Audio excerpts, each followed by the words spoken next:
여러분 안녕하십니까? 계속해서 뉴스데스크 제주입니다.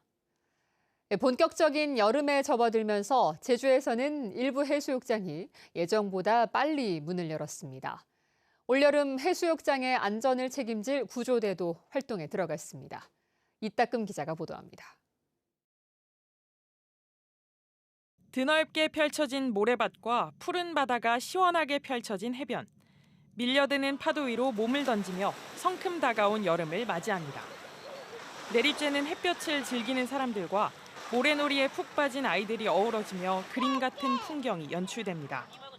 동생이랑 엄마 아빠 오니까 더운데 물놀이 하니까 좋아요.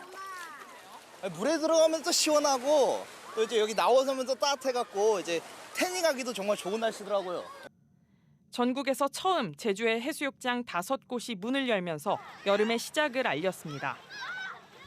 성큼 다가온 무더위에 조기 개장한 해수욕장에는 피서객들이 붐볐습니다. 나머지 제주 지역 해수욕장 7곳을 비롯해 전국의 해수욕장들은 다음 달 1일부터 순차적으로 운영에 들어갑니다. 여름철 안전을 책임질 해수욕장 구조대도 본격적으로 활동에 들어갔습니다. 물에 빠진 사람을 구하기 위해 헬기가 출동하고 가까운 바다에서는 민간 서프 구조대가 서핑보드를 이용해 구조에 나섭니다. 제주에선 올해 처음 활동에 들어가는 민간 서프 구조대로 올여름 100여 명이 바다를 누빕니다. 해변에 대기하면서 파도가 센 날은 이해류가 더 심하기 때문에 그런 날은 더욱더 열심히 관찰을 즐기게 보다가 이제 사람이 떠내려간다 싶으면은 준비해서 구조할 계획입니다.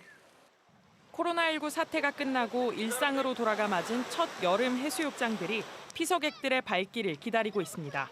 MBC 뉴스 이따금입니다. 올여름 폭염 대비 구급 활동 대책이 운영됩니다.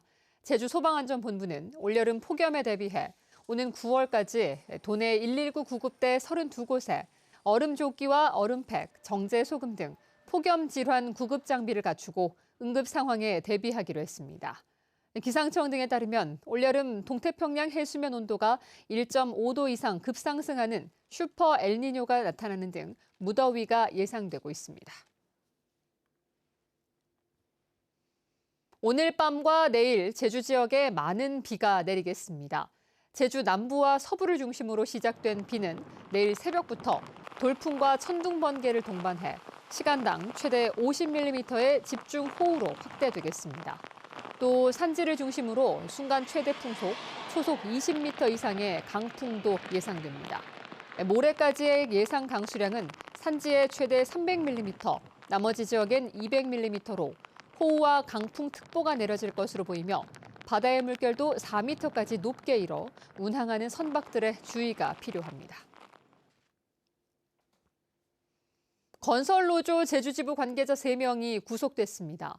제주지방법원은 건설노조 전현직 간부 4명에 대한 영장 실질 심사를 벌여 이들 가운데 전현직 지부장과 전 사무국장 등 3명에 대한 구속영장을 발부하고 총무부장에 대한 영장은 기각했습니다.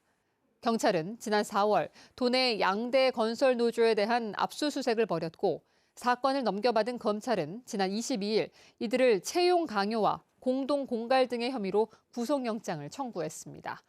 이에 대해 민주노총 제주본부와 건설노조는 정당한 노조 활동을 불법으로 매도하고 있다며 반발해왔습니다. 양경호 도의원의 의원직 유지가 확정됐습니다. 검찰이 공직선거법 위반 혐의로 항소심에서 벌금 80만 원을 선고받은 양경호 제주도 의원에 대해 상고를 포기했습니다. 양 의원은 지방선거를 1년 앞둔 지난 2021년 5월 제주 시내 식당과 카페 등에서 주민들에게 34만 원 상당의 음식을 제공한 혐의로 재판을 받아왔습니다.